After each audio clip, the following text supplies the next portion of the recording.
Workshop ulit tayo dito sa Argao, Taiwan na sobrang wild na. Parang siya aguy.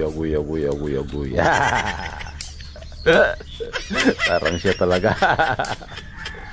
So tanggalin lang natin yung mga sanga na hindi na kailangan. Katulad nito. So ito yung gagamitin na lang natin. Tinanggal natin ito para ito yung gagamitin natin. Okay? Para mas maayos. Ito yung dahilay papunta dito.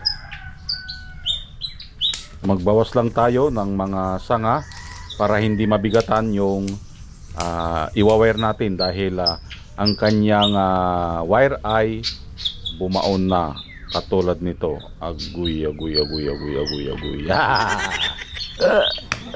Buti pang wire nabaunan.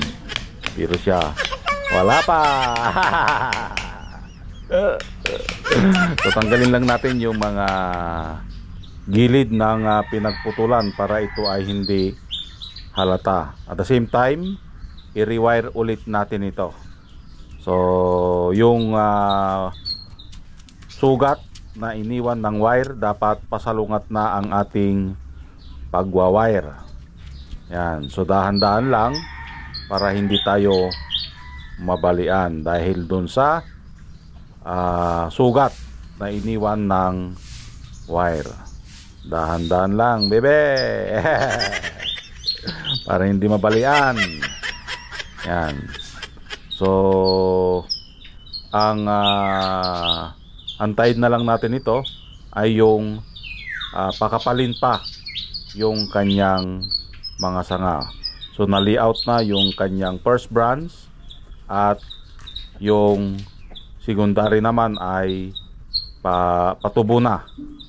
At ito na yung kanyang itsura after nating ma-workshop.